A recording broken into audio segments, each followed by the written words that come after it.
Assalamualaikum warahmatullahi wabarakatuh. Selamat datang di pelajaran informatika bersama Bu Rahayu. Oke, hari ini kita akan membahas tentang kisi-kisi PAS semester 1. Semoga setelah kalian semua mempelajari kisi-kisinya, kalian bisa mendapatkan nilai yang maksimal. Amin ya robbal alamin. Oh ya, di kisi-kisi ini selain ada pembahasan, kalian juga perlu mempelajari video-video pembelajaran sebelumnya ya, yaitu tentang perangkat lunak dan juga sistem biner. Oke, selamat belajar. Oke, ini adalah pembahasan kisi-kisi PAS informatikanya. Oke, kita masuk ke kisi-kisi yang pertama. Diberikan tabel perangkat keras komputer, peserta didik dapat menentukan kelompok perangkat keras masukan atau input device.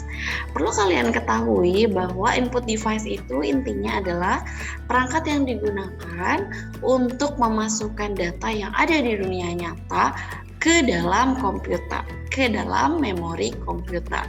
Yang pertama adalah keyboard. Keyboard untuk memasukkan data bisa berupa teks, angka, simbol, dan lain-lain. Yang kedua adalah mouse. Kita bisa menggerakkan kursor seperti ini. Yang ketiga adalah mikrofon. Mikrofon untuk memasukkan suara. Yang keempat adalah scanner. Oke, scanner digunakan untuk menginput atau mengubah data, misalkan seperti raport, printout-nya atau foto, kita scan seperti itu. Lalu ada joystick. Joystick juga merupakan alat input yang biasa digunakan untuk main games ya. Lalu ada barcode scanner atau barcode reader ya, biasa kita lihat di mbak-mbak kasir. Itu juga merupakan alat input. Lalu ada kamera dan webcam, itu untuk memasukkan data atau berupa video ya. Kita merekam, kita meng-capture landscape dan sebagainya. Kita masukkan ke komputer dengan menggunakan kamera dan webcam. Oke, selanjutnya adalah diberikan tabel perangkat penyimpanan atau storage device, peserta didik dapat memasangkan perangkat penyimpanan beserta fungsinya. Oke, kita breakdown dulu ya. Jadi storage device itu ada banyak sekali. Ini adalah 3 contoh storage device. Yang pertama adalah cloud storage. Oke, cloud storage ini apa sih? Jadi dia itu penyimpanan tapi disimpannya di awan. Maksudnya di awan di mana? Di internet ya. Jadi kita butuh internet, kita butuh provider untuk mengakses storage tersebut. Tapi kelebihannya kita bisa bawa kemana-mana ya kan? Maksudnya kita bisa bawa kemana-mana adalah tanpa perlu membawa perangkatnya. Kita cukup dengan handphone atau dengan laptop, kita buka di mana saja itu bisa. Nah, kalau ini adalah SanDisk, di sini adalah flash disk atau flash drive. Biasa ini adalah storage portable, jadi bisa kita bawa kemana-mana. Gitu. Lalu ini SanDisk itu atau micro SD biasanya kita masukkan ke dalam handphone, storage tambahan, ataukah juga ke dalam kamera. Seperti itu ya. Kemudian selanjutnya diberikan gambar perangkat keluaran, peserta didik dapat memilih gambar perangkat keluaran atau output. Nah, ini adalah contohnya. Untuk melihat sebuah gambar video, kita membutuhkan monitor. Untuk mencetak suatu file yang sudah kita buat, sudah kita edit, kita butuh printer. Lalu untuk mendengarkan suara, entah itu musik atau telepon, voice call, dan sebagainya, kita butuh speaker. Dan kita juga butuh proyektor untuk melihat tampilan yang ada di monitor kita, diproyeksikan, contohnya seperti di sekolah, diproyeksikan ke depan sehingga kalian bisa melihat semuanya dan dia bisa lebih lebar, seperti itu ya. Selanjutnya, peserta didik dapat menjelaskan fungsi dari mikrofon. Ini adalah gambar dari mikrofonnya. Dan fungsinya tentu ini merupakan alat input yang digunakan untuk memasukkan suara ke dalam komputer. Oke, selanjutnya diberikan tabel kelompok perangkat lunak. Peserta didik dapat menentukan kelompok perangkat lunak yang digunakan untuk berselancar di internet atau browser. Oke, jadi intinya kalau browser itu kita bisa searching dan sebagainya. Ada Internet Explorer, ada juga Mozilla Firefox, ada Opera Mini, ada Chrome, ada Safari, dan masih banyak lagi. Oke, selanjutnya adalah Nah, diberikan gambar aplikasi, peserta didik dapat menentukan aplikasi untuk mengolah atau mengedit gambar. Oke, intinya kalau untuk mengolah dan mengedit gambar, ya Bu Rahai tahu pasti kalian banyak sekali aplikasi yang kalian gunakan untuk edit-edit gambar. Ya, ini adalah salah satu contohnya. Yang pertama adalah Corel Draw, ini untuk mengedit gambar berupa vektor. Ada juga Photoshop berupa pixel ya, biasanya dia itu untuk mengedit gambar berupa pixel. Dan juga ada Paint, dan yang terakhir ada Lightroom, tapi masih banyak lagi di sana aplikasi-aplikasi yang digunakan untuk mengedit gambar. Oke, selanjutnya adalah peserta didik dapat menjelaskan pengertian flowchart. Nah, flowchart adalah sebuah bentuk gambar ataupun diagram yang memiliki aliran satu atau dua arah yang berlaku secara urutan dan berkesinambungan. Nah, fungsi utama dari flowchart adalah untuk menggambarkan sebuah rancangan program berdasarkan pola berpikir kita berdasarkan algoritma. Jadi setelah kita membuat algoritma, kita bisa membuat diagramnya. Nah, diagram alir tersebut adalah flowchart. Oke, kita bisa mendapatkan manfaat dalam mempelajari algoritma. Ini hanyalah sebagian kecilnya saja, tapi banyak sekali manfaat dalam mempelajari algoritma. Nah, salah satunya adalah memperkuat cara berpikir kita agar dapat menyelesaikan suatu masalah. Kemudian membantu otak agar berpikir jangka panjang. Lalu memperkuat analisis ketika pembuatan program, dan yang terakhir memperluas space berpikir. Selanjutnya, peserta didik dapat mengenal penemu algoritma. Oke, penemu algoritma adalah Abu Ja'far Muhammad Ibnu Musa Al-Khwarizmi. Beliau juga menemukan aljabar pada matematika. Ini adalah gambar dari sosok tokoh penemu algoritma yaitu Al-Khwarizmi. Selanjutnya, peserta didik dapat menentukan fungsi simbol pada flowchart. Oke, simbol-simbol flowchart ini adalah yang pertama terminator. Terminator bentuknya seperti oval, fungsinya untuk menggambarkan kegiatan awal atau akhir pada suatu proses. Kemudian ini kotak atau persegi panjang adalah proses. Contohnya kalau proses itu gimana sih? Contohnya menghitung. Menghitung itu dilakukan oleh komputer, bukan oleh manusianya. Jadi itu adalah proses. Nah, yang terminator tadi contohnya start ya. Lalu ada data, menggambarkan kegiatan masukan atau keluaran yang dihasilkan. Jika kita ingin membuat sebuah kalkulator untuk menghitung segitiga, maka input yang kita butuhkan adalah alas dan tinggi. Dan output yang akan dihasilkan adalah luas segitiga tersebut. Jadi, untuk menggambarkan kegiatan masukan atau keluaran menggunakan genjang. Ya, jadi untuk menggambarkan kegiatan masukan atau keluaran menggunakan jajar genjang simbolnya. Contohnya gimana sih? Contohnya adalah input alas, input tinggi. Seperti itu. Kemudian adalah decision, menggambarkan suatu keputusan atau tindakan yang harus diambil pada kondisi tertentu. Ini ada decision, ada conditionnya. Apakah anak tersebut mempunyai nilai lebih dari 75? Kalau ya, maka dia tidak remedial. Kalau tidak, maka dia remedial. Seperti itu. Lalu ada predefined process, di sini menggambarkan proses, jadi maksudnya di dalam kotak yang ada garis ini akan ada flowchart lagi.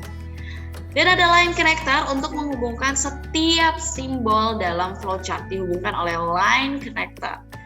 Dan on page reference, maksudnya adalah jika flowchart kita dalam suatu halaman, seperti ini ya landscape dan dia sudah ke bawah lalu tidak muat, kita mau pindah ke pinggir ke sebelah kanannya maka kita gunakan on page. Tapi kalau kita mau pindah halaman kita bisa menggunakan off page reference. Oke, selanjutnya diberikan sebuah flowchart dengan condition. Peserta didik dapat menentukan hasil dari flowchart tersebut. Nah, contoh di sini ada flowchart kelulusan. Oke, di flowchart kelulusan ini tentu ada conditionnya, apakah nilai ujian di atas KKM. Nah, jika ada soal bahwa misalkan si A mempunyai nilai 80, sedangkan KKM-nya diketahui 75, maka hasilnya adalah tampilkan lulus. Ya, tampilkan lulus. Ini adalah outputnya atau keluarannya. Tapi kalau di soalnya adalah dia memiliki nilai 40 sedangkan KKM-nya 75, maka nanti yang ditampilkan adalah tidak lulus. Seperti itu ya. Selanjutnya, peserta didik dapat menjelaskan ciri-ciri algoritma. Nah, ciri-ciri algoritma adalah Ada 5. Yang pertama, memiliki sebuah input. Tadi alas input tinggi seperti itu. Lalu membutuhkan sebuah proses, contohnya hitung luas alas segitiga. Kemudian merupakan pola pikiran dan pola logis yang menghasilkan output. Outputnya adalah luas segitiga. Kemudian memiliki instruksi yang tegas dan jelas, jadi nggak ada abu-abu. Masukkan minyak. Nah, minyaknya itu berapa banyak? Apakah 1 sendok makan, 1 sendok teh, atau 1 sendok pasir? Banyak sekali ya, seperti itu. Jadi harus tegas dan harus jelas.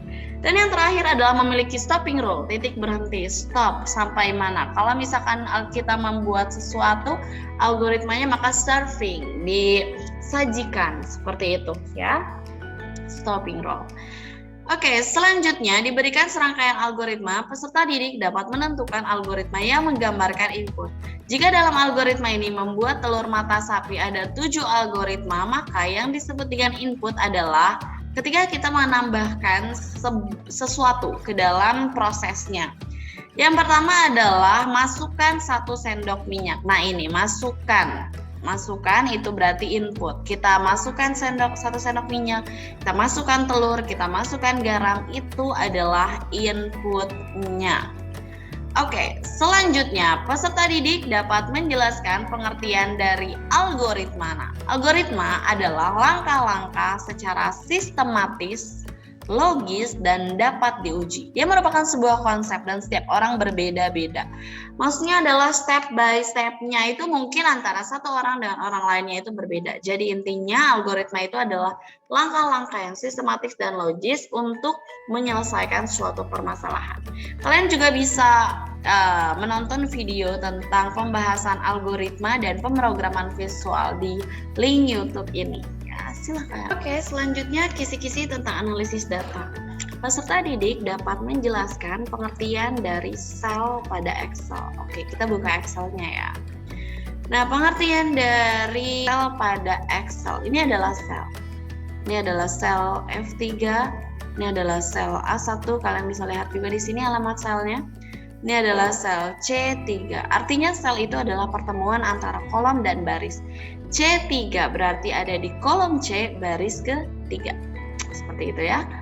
Kemudian peserta didik dapat menentukan formula bar. Nah, formula bar itu yang mana sih ini? Ini adalah formula bar. Digunakan untuk memasukkan rumus, memasukkan isi dari sebuah sel. Oke. Selanjutnya, peserta didik dapat menentukan operator matematika. Oke. Operator matematika pada Excel adalah yang pertama ada plus, ada min, ada kalinya itu bintang ya, ada bagi seperti ini, ada bagi. Nah, ada juga persen. Nah, ini adalah operator matematika, penjumlahan, pengurangan, perkalian, pembagian, dan persentase. Selanjutnya menentukan operator perbandingan. Oke, operator perbandingan itu misalkan lebih dari, apakah dia kurang dari, apakah dia sama dengan, kurang dari, atau sama dengan lebih dari, seperti ini ya. Selanjutnya, peserta didik dapat menentukan penulisan formula yang benar pada Excel. Nah, kalau kita mau menuliskan sebuah formula pada Excel, ya kita harus awali dulu dengan tanda sama dengan. Anggaplah kita mau menuliskan operator ya, sama dengan 1 tambah 2. Seperti ini, jadi harus diawali dengan sama dengan terlebih dahulu. Maka dia akan menghitung. Nah, kalau nggak ada sama dengannya gimana, Bu? Maka tidak terdeteksi sebagai sebuah rumus. Nah, anggaplah di sini misalkan ada 2 dan ada 3. Oke, kita mau ngesam nih. Sama dengan sum ya, A1 dan sampai dengan B3. Nah, ini juga harus ada kurung buka dan kurung tutupnya. Kalau salah satunya nggak ada seperti ini, maka jadinya akan ada masalah, akan ada notification bahwa salah. Ya, seperti itu. Kemudian Diberikan sebuah formula, peserta didik dapat menentukan bagian formula yang termasuk ke dalam sel reference. Nah, sel reference itu yang ini, A1 sampai B1. Ini adalah sel reference. Jadi, ini adalah alamat mengacu ke sel mana gitu. Ada sampai dengan nih. Sampai dengan itu disimbolkan dengan titik 2. Ya, titik 2. Sampai dengan artinya. Kemudian menuliskan formula yang tepat untuk mendapatkan nilai tersebut. Nah, berarti ini sum nih. Sum itu seperti tadi ya, sama dengan sum lalu range area-nya. Oke. Kemudian menjelaskan fungsi count. Oke, count itu intinya menghitung jumlah sel yang ada nilainya. Kalau nggak ada nilainya seperti di kolom 2 ini, maka dia tidak akan terhitung. Contoh ya, di sini Bu Rahai mau buat count-nya. Nah, sama dengan count, anggaplah kita mau menghitung sel dari A1 sampai dengan C2. Nah, karena count itu menghitung jumlah sel yang ada isinya aja, yang ada angkanya aja, maka ini harusnya hasilnya adalah 3. Ya, karena ada yang ada angkanya ada di A1, B1, dan C1. Seperti ini. Jadi jawabannya 3. Oke, kemudian peserta didik dapat menuliskan formula yang tepat untuk mencari rata-rata dari sebuah range. Oke, kalau untuk rata-rata adalah sama dengan average. Average ini ya, rata-rata. Anggaplah ini yang akan kita rata-rata. A1 sampai dengan C1 maka tutup ya. Jadi average itu untuk mencari nilai rata-rata sama dengan average, lalu range areanya yang mana. Oke. Kemudian mencari nilai tertinggi. Oke, kalau tertinggi itu ini average, ini yang tertinggi ya. Tertinggi itu sama dengan max, buka kurung, ini A1 sampai dengan C1 kita mau lihat tertingginya harusnya 5. Harusnya 5. Oke, sama dengan max, maka hasilnya adalah 5. Tertinggi dari A1 sampai dengan C1 adalah 5. Kemudian Excel yang berikutnya diberikan sebuah formula yang di dalamnya terdapat function if. Peserta didik dapat menentukan hasil dari formula tersebut. Maksudnya if itu gimana sih? Contohnya nih ya. Jika dia nilainya 3, jika B1 nilainya 3 maka true, jika bukan 3 maka false. Maka di sini kita buat if sama dengan if buka kurung B1. Ya, B1-nya apakah sama dengan 3? Kalau iya, maka nanti tuliskan ya true. Kalau tidak, maka tolong nanti tuliskan false ya. Kita minta tuh ke komputernya dengan membuat rumusnya. Nah, berarti kalau seperti ini, B1-nya apakah sama dengan 3? Harusnya benar. Jawabannya harusnya true. Karena apa? Karena B1 itu memang 3 isinya. Ya, kemudian kalau bukan 3 maka false. Jadi harusnya nanti isinya adalah true. Nah, penulisannya sama dengan if, kemudian B1 sama dengan 3, koma atau titik koma, kemudian ada kutip 2 ini untuk nanti menampilkan teks apa gitu ya. Kita enter, nah ini hasilnya true. Teks yang ditampilkan adalah true. Kenapa true? Karena B1-nya memang isinya 3. Oke. Selanjutnya diberikan data berupa angka dengan simbol mata uang. Peserta didik dapat menentukan tipe data yang digunakan. Oke, mata uang. Oke, untuk membuat angka 500.000 ini menjadi tampilannya mata uang, maka kita pilih currency. Ya, lalu kita juga bisa pilih formatnya. Ya, kita di Indonesia pakai Rp, maka kita cari Rp. Mana dia Rp? Nah, ini dia, Indonesia. Oke, ini decimal places ini angka di belakang titik ini. Di sini nolnya ada 2. Nah, kita bisa hapus aja. Kita jadikan 0 aja. Kemudian kita klik OK. Maka di sini jadi 500.000. Jadi formatnya adalah currency ya. Oke, kemudian peserta didik dapat menjelaskan fungsi dari relative reference. Oke. Relative reference itu apa sih? Relative reference itu maksudnya nih, ketika kita tarik ke bawah seperti ini, ya, dan kita mau pakai rumus, anggapnya ini kita ganti dulu ya, 2, 1. Kita mau tarik rumus ini. Nah, dia akan mengikuti nih. Yang tadinya B1 ke bawah dia mengikuti B2, B3, B4 gitu. Dia mengikuti sesuai dengan barisnya. Jadi kalau relative cell reference itu ketika di copy dia akan berubah menyesuaikan barisnya ada di mana. Gitu ya si nama sel ini ya. Oke. Selanjutnya menjelaskan fungsi dari free spans. Nah, oke, free spans itu intinya untuk melok itu mengunci sebuah baris atau kolom ya. Contohnya kita mau mengunci baris yang pertama, maka kita pilih menu view, lalu kita pilih free spans ya. Anggaplah kita mengunci baris top row. Oke, jadi ketika kita scroll ke bawah seperti ini, nah dia akan tetap stay guys, seperti ini ya. Line 1 tetap stay, terlihat, jadi dia dikunci. Oke, selanjutnya adalah diberikan sebuah tabel yang berisi formula dengan function if. Peserta didik dapat menentukan hasil dari formula tersebut. Nah, anggaplah kita buat sum if seperti ini. Sama dengan sum if. Oke, kita mau berikan kriteria nanti. Kita mau berikan kriteria. Sum if kita mau menjumlahkan dari B1 sampai B5.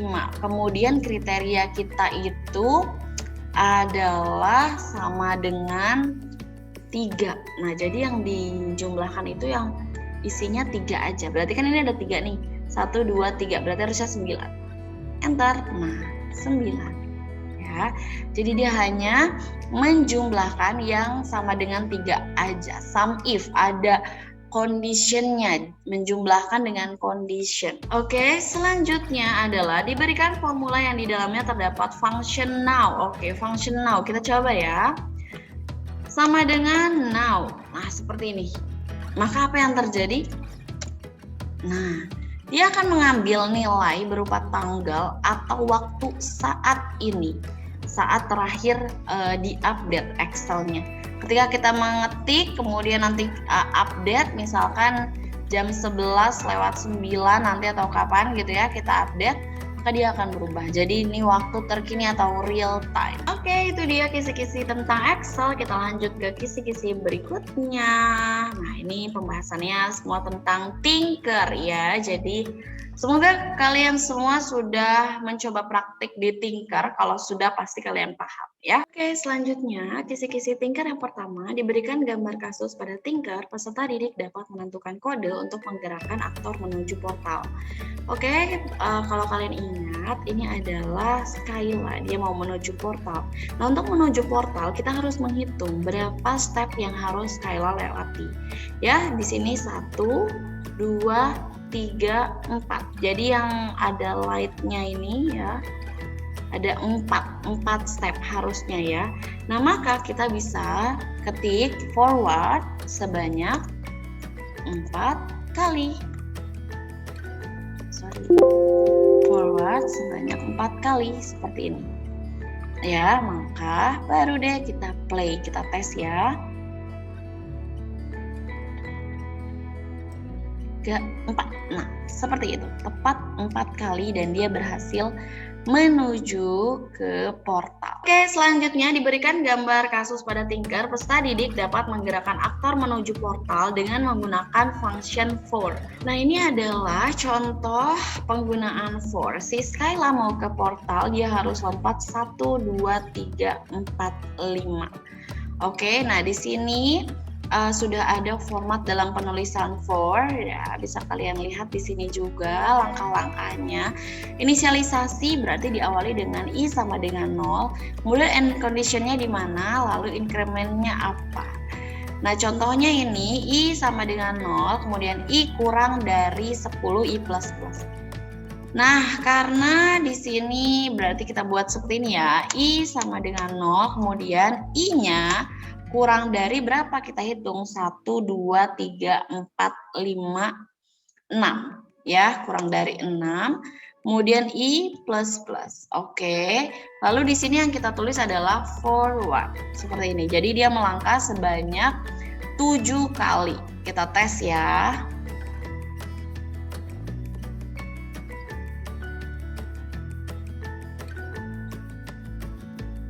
Yes, berhasil.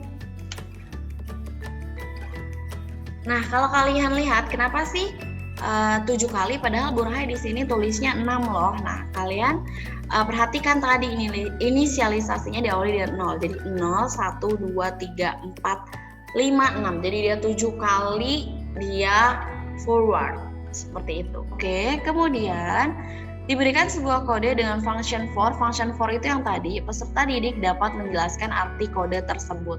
Jadi function for itu untuk mengulang sampai berapa kali stepnya. Contohnya forward tadi, berarti dia forward sebanyak 7 kali.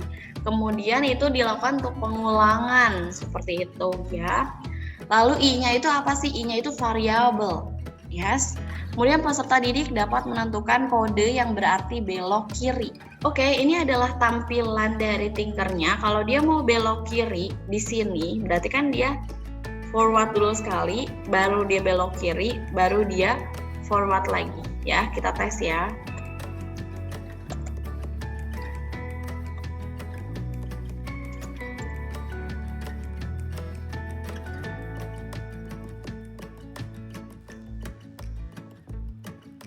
Nah, seperti itu. Selanjutnya, diberikan beberapa kode, peserta didik dapat menentukan kode yang digunakan ketika aktor bertemu dengan Firefly, maka aktor akan memakannya. Oke, ini dia adalah tampilan dari Tinkernya. If meet si Firefly, maka dia akan eat, dan if Fire Knight, maka dia akan blast. Nah, untuk code-nya berarti diawali dengan on start terlebih dahulu. Kemudian dia maju forward, dia maju, dan kemudian dia tiba-tiba ketemu dengan Firefly. Dia bertemu dengan Firefly, maka yang dia lakukan adalah dia eat, dia makan itu Firefly-nya.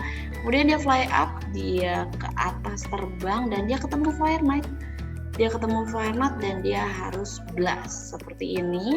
Kemudian dia sudah sampai sini dan dia akhirnya forward. Nah, jadi penulisannya adalah I, Firefly, dan it. Kita cek ya.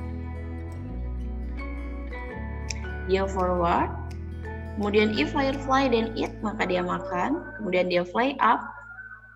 Lalu if Fire Knight, maka dia blast. Lalu dia forward. Oke, jadi deh dia ketemu tracernya. Seperti itu. Oke. Yang berikutnya adalah peserta didik dapat menentukan kode yang digunakan agar aktor melakukan perintah yang diberikan. Nah, ada dua perbedaan. Yang pertama ada on start, yang kedua when actor click. On start berarti ketika kita play maka aktor itu akan menjalankan code-nya. Tapi kalau when actor click, walaupun kita sudah di play dan kita nggak klik aktornya, maka dia akan diam saja. Ya, maksudnya gimana? Misalkan on start switch kostum, berarti ketika di play maka si aktor tersebut langsung ganti kostumnya. Tapi bedanya kalau when actor klik switch kostum, maka ketika di play, tapi aktor yang nggak diklik, maka dia nggak akan ganti kostum. Kecuali nanti kalian klik aktornya, maka baru deh dia ganti kostum. Seperti itu untuk Tinkernya. Oke. Yang terakhir adalah tentang license ya. Ciri-ciri jenis-jenis perangkat lunak berdasarkan lisensinya. Jadi ada apa aja sih? Ada freeware, dia benar-benar gratis banget, gratis semuanya. Kemudian ada shareware ya, dia itu gratis tapi dibatasi waktunya atau fiturnya di lock, seperti itu. Kemudian ada commercialware, berarti kita harus beli dulu, dan ada adware, berarti ada iklannya. Lalu menjelaskan pengertian dari license. License itu intinya izin, hak ya. Hak dari kita menggunakan suatu aplikasi. Nah, untuk mempelajari lebih lanjut materi ini, kalian bisa buka videonya, ada di deskripsi di bawah. Yang terakhir tentang digit biner juga sama, kalian harus mempelajari kembali videonya, juga sudah Ibu sertakan di deskripsi video ini. Oke? Thank you semuanya. Jadi kita sudah selesai pembahasan kisi-kisinya. Nah, Tapi jangan lupa di pembahasan tadi ada 2 materi yang belum terbahas secara tuntas. Nah, 2 materi tersebut yaitu tentang perangkat lunak dan juga tentang sistem biner. 2 materi tersebut sudah dibahas secara lengkap di video sebelumnya. Jadi silahkan kalian buka di deskripsi video ini link video pembahasan perangkat lunak dan juga sistem biner. Oke, selamat belajar. Semoga sukses PAS-nya. Bye-bye.